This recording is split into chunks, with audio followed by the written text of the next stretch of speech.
I walked into work that Tuesday morning to find 20-year-old Jake sitting in my chair, feet up on my desk, playing games on his phone.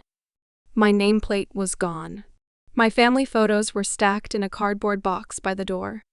And my boss, Mr. Williams, was standing there with his arms crossed like this was the most normal thing in the world. "What's going on here?" I asked, my voice barely a whisper. Williams didn't even look ashamed.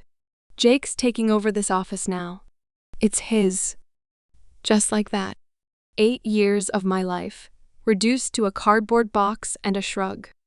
Let me back up and tell you how I got here, because this story doesn't start with that moment. It starts with a naive 24-year-old girl who thought hard work actually meant something. I was fresh out of college when I started at Williams & Associates Marketing.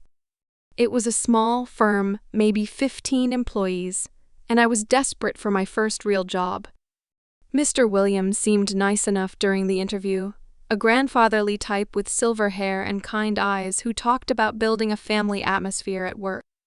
"We take care of our own here, Emma," he told me that first day. "Work hard, stay loyal, and you'll have a home here for as long as you want it." I believed him. God, I was so stupid.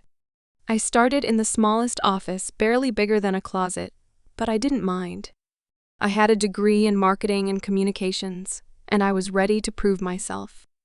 While other people left at 5 sharp, I stayed until 7 or 8, perfecting presentations, researching new clients, coming up with creative campaigns. Within 6 months, I landed our biggest client, a regional restaurant chain worth over $2 million annually. Williams was thrilled. "Emma, you're exactly what this company needs," he said, shaking my hand vigorously. "Fresh ideas, young energy, real talent."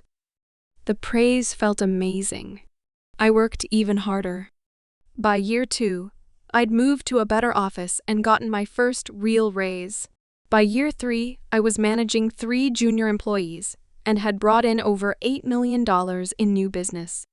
Williams started calling me his star player and talking about how I was the future of this company. I should have seen the red flags. Like how Williams's son Marcus worked here too, but spent most of his time playing golf with clients and taking long lunches. Or how every promotion seemed to go to Williams's college buddies or family friends, even when they were less qualified. But I was young and optimistic, and I genuinely believed that merit would win in the end. When the corner office opened up, the big one with windows on 2 sides and enough space for a conference table, I thought for sure it would be mine. I'd been there 5 years at that point, was managing half the client accounts, and had consistently brought in more revenue than anyone else. "I'm sorry, Emma," Williams said when I asked about it. "I've decided to give it to Robert." Robert was a guy who'd been hired 6 months earlier and whose biggest accomplishment was organizing the Office Fantasy Football League. "But sir, my numbers speak for themselves. I've brought in more business than anyone in the company's history." Williams's smile was patronizing. "Numbers aren't everything, Emma. Robert has management experience." He had management experience at his father's car dealership, where he'd been fired for showing up drunk. But sure, that counted more than my proven track record. I stayed in my medium-sized office and swallowed my disappointment. I told myself to be patient. My time would come.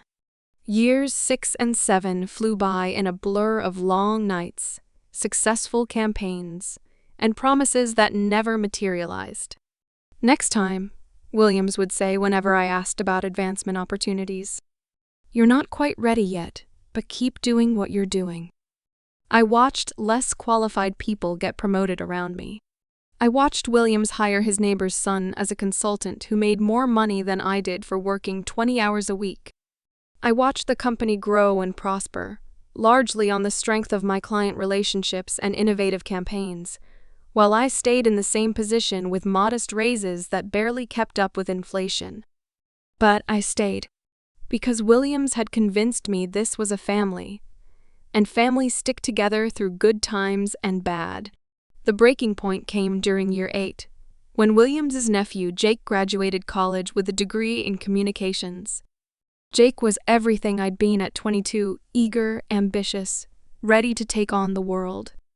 The difference was, Jake had something I'd never had, the Williams name. Jake started in an entry-level position, but it was clear from day one that the normal rules didn't apply to him. He came in late, left early, spent most of his time on social media, and made mistakes that would have gotten anyone else written up. But Williams just chuckled and called it youthful enthusiasm. "He reminds me of myself at that age," Williams would say fondly, while I worked 60-hour weeks to clean up Jake's messes. Within 6 months, Jake was promoted to associate manager. Within a year, he was making almost as much as me, despite contributing virtually nothing to the company's bottom line. He started making comments about how things would be different when he was running things, how he had fresh ideas for modernizing the company. The writing was on the wall, but I refused to read it. Even when Jake started sitting in on client meetings that should have been mine. Even when Williams began asking for my input on company decisions, and then presenting my ideas as Jake's innovations. Even when Jake started talking about his office, the office where I'd spent 8 years building relationships and growing the business. I should have started looking for another job then. I should have seen what was coming. But I was like a frog in slowly boiling water by the time I realized what was happening. It was too late to jump out.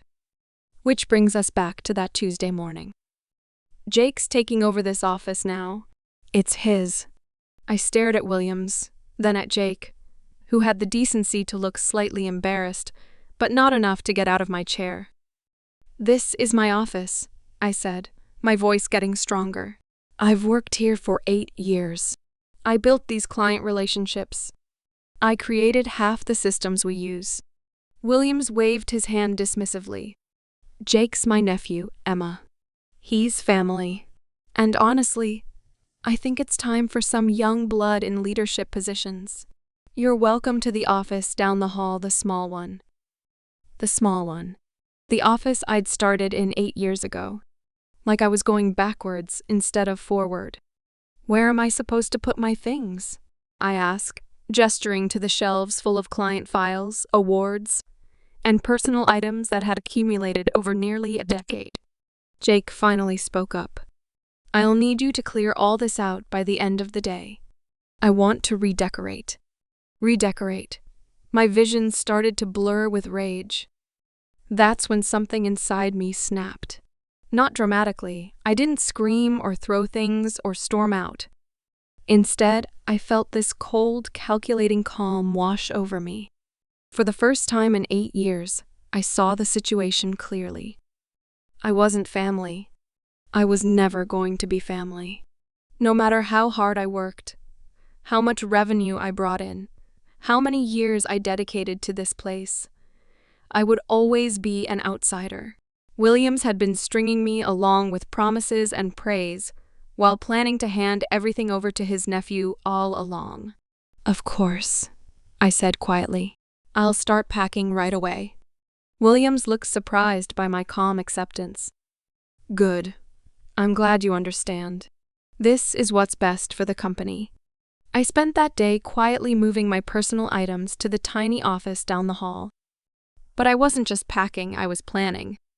Because 8 years of managing client relationships had taught me something Williams had apparently forgotten. Those relationships belonged to me, not to the company. Over the next 2 weeks, I played the part of the gracious, defeated employee. I helped Jake transition into his office, showed him how our systems worked, introduced him to key clients. Williams beamed with pride at how well his nephew was adapting to his new role. What Williams didn't know was that I was also quietly reaching out to those clients. Not to badmouth the company, I'm too professional for that, but to let them know about my own plans. "I've decided to start my own consulting firm," I told Rachel from Morrison Hotels during a coffee meeting. "I'll be focusing on personalized service and innovative campaigns." "Well, you've done amazing work for us," Rachel replied. "When do you start?" I'd already registered my business, secured a small office space, and even hired 2 of Williams's best employees, both of whom had been passed over for promotions one too many times. They were as tired as I was of watching less qualified people succeed because of who they knew rather than what they could do. My last day at Williams & Associates was on a Friday. I cleaned out my desk, said my polite goodbyes, and shook Williams's hand.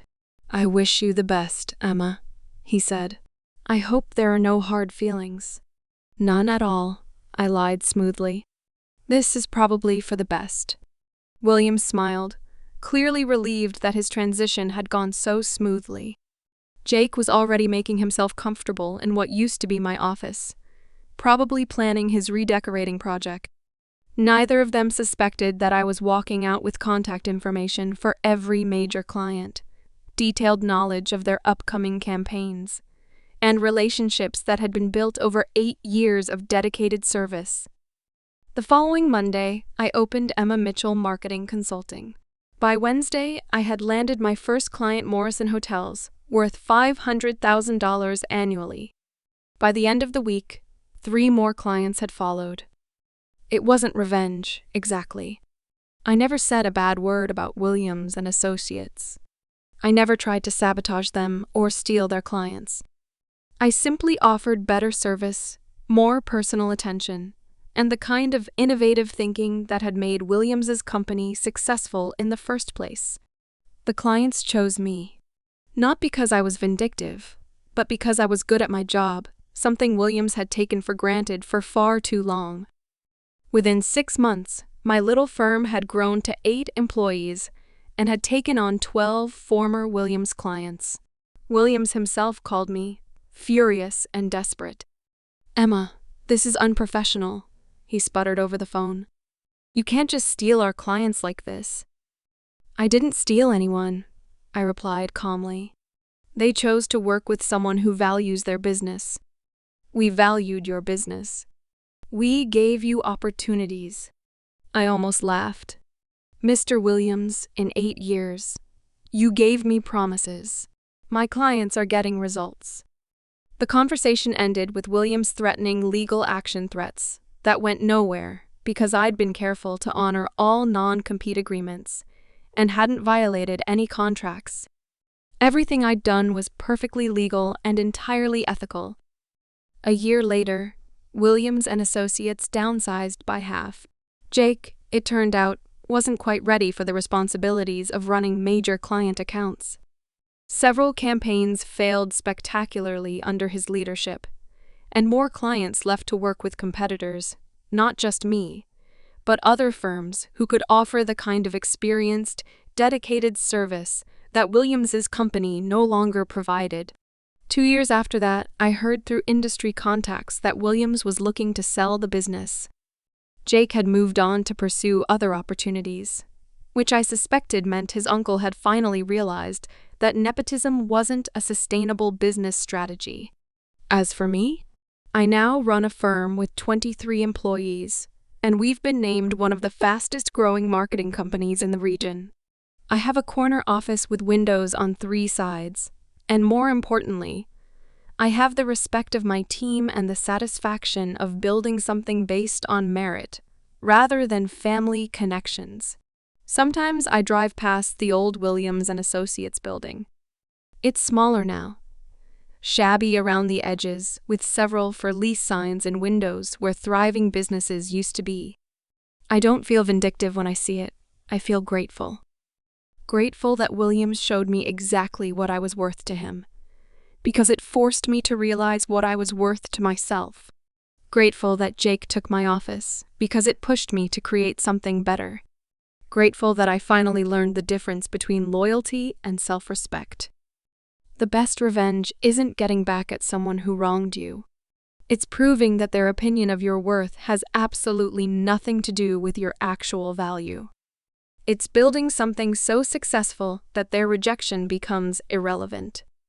Williams gave my office to his nephew and said, "It's his now." He was right, it was Jake's office. But success? Success was always mine to create. I just had to stop waiting for someone else's permission to claim it.